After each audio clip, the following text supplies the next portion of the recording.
Hello guys, Python के इस tutorial में आज हम बात करेंगे पाइथन डिक्शनरीज के बारे में। पाइथन डिक्शनरीज की वैल्यू पेयर डेटा पॉइंट को स्टोर करने के लिए हम यूज करते हैं पाइथन में। तो जो डेटा स्ट्रक्चर होता है हैश टेबल, उसका पाइथन में इम्प्लीमेंटेशन होता है डिक्शनरी इसे कहते हैं हम। आज की इस वीडियो में हम 4 तरह की डिक्शनरीज के बारे में पढ़ेंगे, जानेंगे कि इन चारों में क्या डिफरेंस होता है। मेनली हम लोग जो यूज करते हैं वो जो स्टैंडर्ड डिक्शनरी होता है, डिक्शनरी क्लास में होता है, DICT क्लास में होता है, अ, उसको ही हम मेनली यूज़ करते हैं। बट इसके अलावा भी अ, और भी तरह की डिक्शनरीज़ होती हैं पाइथन में, जिनको हम अ, डिफरेंट फंक्शनैलिटीज़ को इम्प्लीमेंट करने के लिए यूज़ कर सकते हैं, और इनके अंदर बहुत सारी और भी एडवांस प्रॉपर्टीज़ होते हैं, जिनको हम इस वीडियो में जानेंगे। चलिए शुरू करते हैं। तो जो हमारा स्टैंडर्ड डिक्शनरी होता है, वो जिसको हम अनऑर्डर्ड डिक्शनरी भी कहते हैं, जो ऑर्डर मेंटेन नहीं करता है। अ, इसके अंदर लेकिन होता क्या है कि अगर कोई भी की मिसिंग है, तो अगर आप उसको एक्सेस करेंगे तो आपको एक्सेप्शन देगा। तो इसके अंदर एक्सेप्शन हैंडलिंग के लिए कोई ऑप्शन नहीं होता है कि अगर आप की जो कि मिसिंग है आपके डिक्शनरी में, अगर उसको आप एक्सेस कर रहे हैं, तो आपको ये एक्सेप्शन देखने को मिलेगा।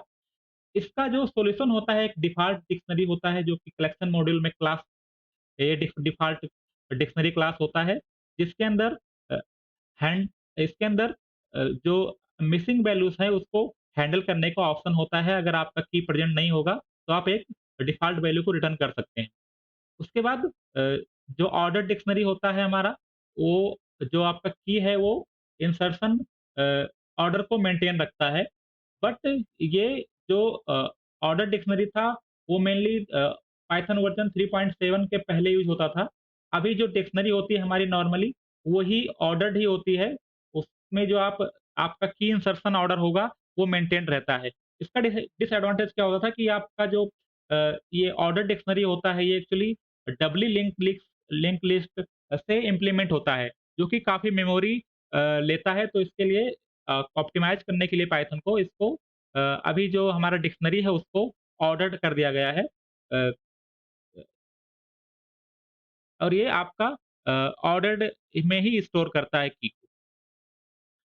उसके बाद जो होता है यूज़र डिक्शनरी हमारा, अगर आपको डिक्शनरी की जो फंक्शनैलिटीज़ हैं, उसको एनहांस करना है, चेंज करना है, कोई भी फंक्शन को, कोई मेथड को, या आप कोई नया क्लास में मेथड ऐड करना चाहते हैं, तो आप यूज़र डिक्शनरी की सहायता से आसानी से इसको इनहेरिटेंस की मदद से आप अपने डिक्शनरी आप अपना कस्टम डिक्शनरी ही क्रिएट कर सकते हैं।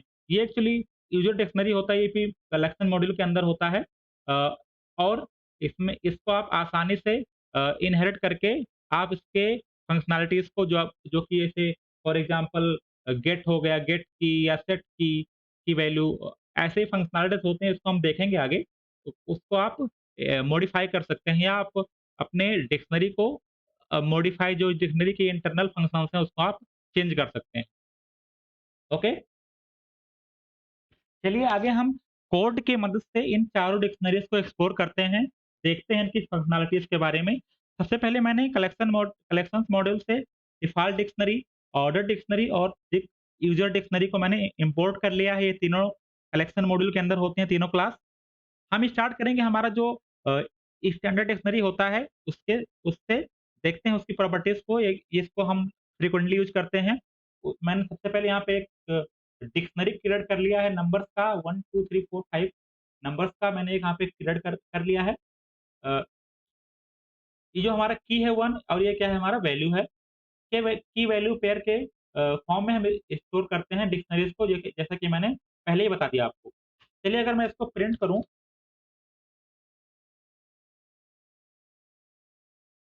तो मैं इसको रन करता हूँ सेव करके।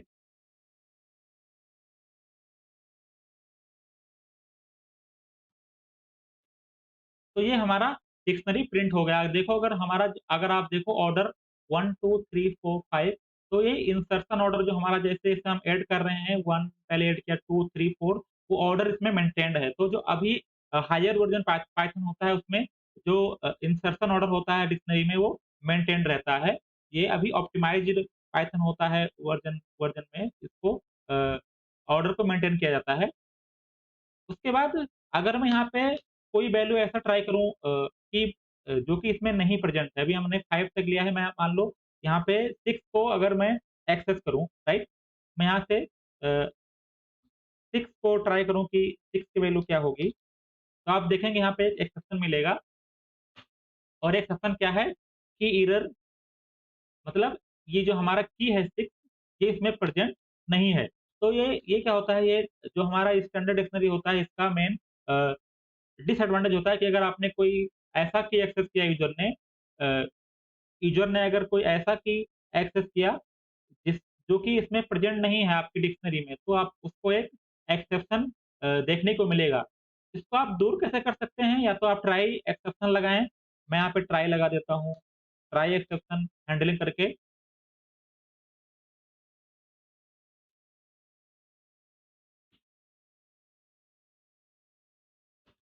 अगर वो एक्सेप्शन आता तो मान लो मैं प्रिंट कर दूँगा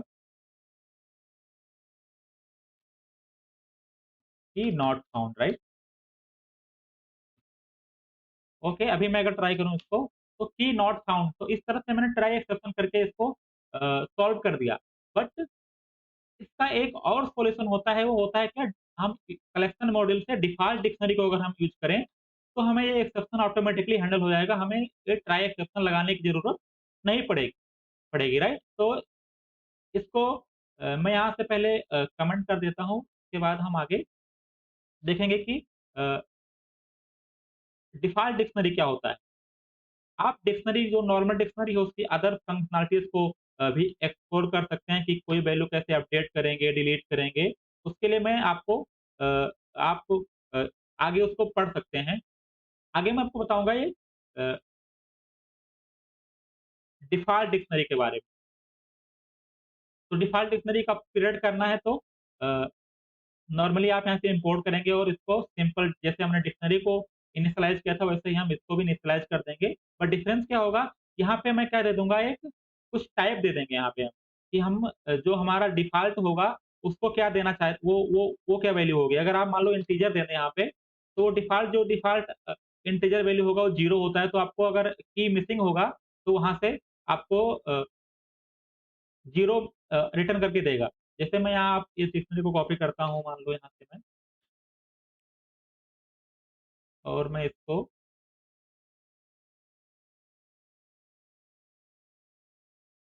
मैं चेंज कर देता हूँ। ओके, तो मैंने यहाँ पे अभी ये डिक्शनरी क्रिएट कर लिया है।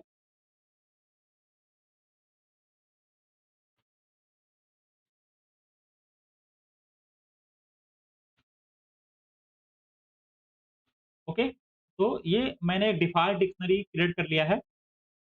अभी मैं अगर आपको दिखाऊँ, अगर एक्सेस करूँ मैं यहाँ से 6, राइट? 6 हमारे डिक्शनरी में नहीं है अभी, राइट? अगर हम इसको एक्सेस करें, तो देखते हैं क्या मिलता है, ठीक है? सॉरी यहाँ पे थोड़ा एरर है। ओके,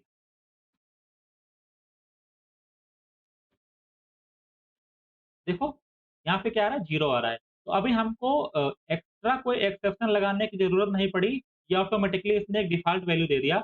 अब ये डिफ़ॉल्ट वैल्यू आप कुछ भी दे सकते हैं। मान लो अगर मैं यहाँ पे स्ट्रिंग दे दूँ, ठीक है?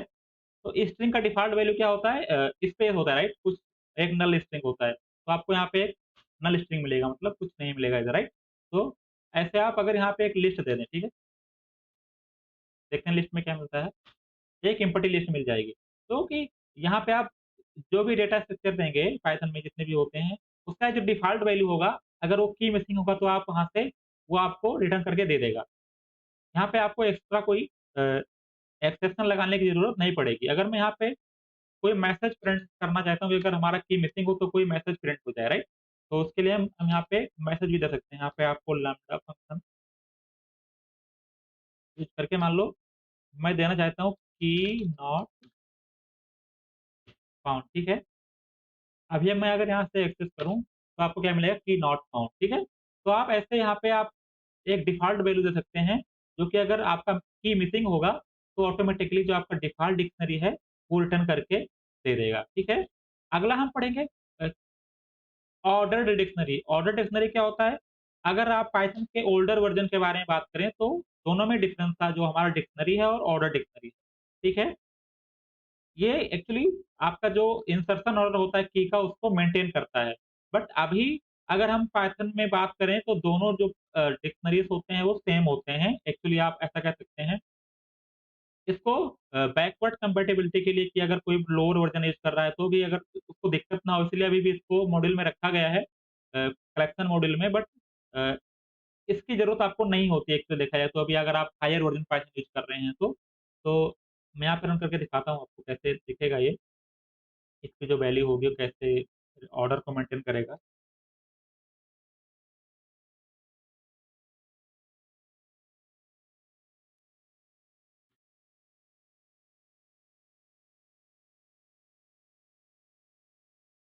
ओके? अगर हम यहाँ से प्रिंट करें माय ऑर्डर डिक्शनरी को, यहाँ से मैं इसको पहले कमेंट कर देता हूँ। यस, तो ये ऑर्डर डिक्शनरी आपका 1, 2, 3, 4, 5, 6 ऐसे ये ऑर्डर्ड मेंटेन है। अगर हम ये डिक्शनरी को प्रिंट करते हैं अभी यहाँ पे जो हमारा माय डिक्शनरी था, पहला वाला जो नॉर्मल डिक्शनरी था, वो भी ऐसे सेम आएगा क्योंकि अभी उसमें भी ऑर्डर मेंटेन रहता है, ये देखो, ये भी ऑर्डर मेंटेन रहता है। मतलब दोनों में भी गारंटीड है कि ऑर्डर मेंटेन रहेगा, तो आप कोई भी यूज़ कर सकते हैं, नॉर्मली हम डिक्स यूज़ करते हैं। तो अभी दोनों में कोई ज़्यादा डिफरेंस नहीं होता है। हमारा अगला है नेक्स्ट जो लास्ट है, वो है क्या? User dictionary. यूज़र डिक्शनरी को हम अगले वीडियो में आपको मैं इसकी हेल्प से आप कस्टम अ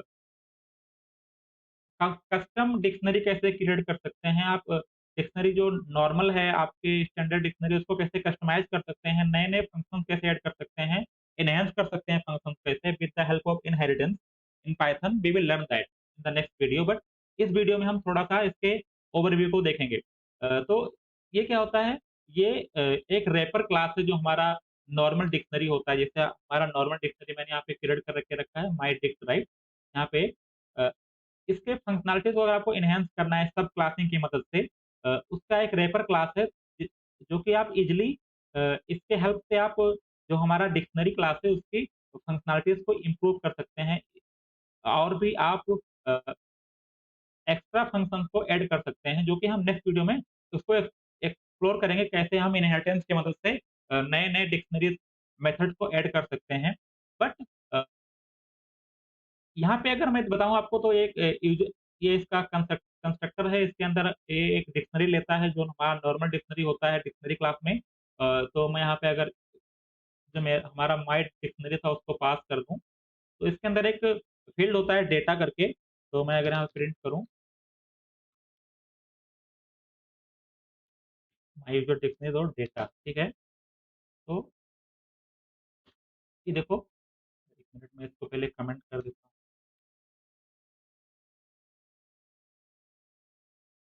ओके? जी। तो जो इसके अंदर डेटा फ़ील्ड होता है वो जो डिक्शनरी होता है यूज़र यूज़र डिक्शनरी होता है उसको स्टोर करता है एज़ ए फ़ील्ड। इसका एडवांटेज क्या है कि आप इसके हेल्प से यूज़र डिक्शनरी क्लास की हेल्प से आसानी से आप अपने जो नॉर्मल डिक्शनरी है उसको कस्टमाइज़ कर सकते हैं, उसमें एक्स्ट्रा फंक्शंस कर ऐड कर सकते हैं। इसके लिए मेनली यूज़ होता है। आसानी से आप अपने जो डिक्शनरी क्लास है उसको अ चेंज कर सकते हैं, उसके फंक्शंस को मॉडिफ़ाई कर सकते हैं, एक्स्ट्रा मेथड्स को आप ऐड कर सकते हैं, जो कि हम नेक्स्ट वीडियो में आप डिक्शनरी को कैसे कस्टमाइज़ कर सकते हैं, उसको कैसे आप एनहांस कर सकते हैं, अपने नए-नए मेथड्स कैसे ऐड कर सकते हैं उसको हम एक्सप्लोर करेंगे, राइट? तो इस वीडियो में हमने 4 तरह की डिक्शनरीज़ होती हैं, उनके बारे में देखा, code with the help of code कि कैसे वर्क करता है, तो हम कौन-सा यूज़ करेंगे, वो हमने इस वीडियो में देखा। नेक्स्ट वीडियो में मैं आपको बताऊँगा कि आप कस्टमाइज़्ड डिक्शनरी कैसे क्रिएट कर सकते हैं। तो इस वीडियो के लिए thank you, please like and share the video. Thank you.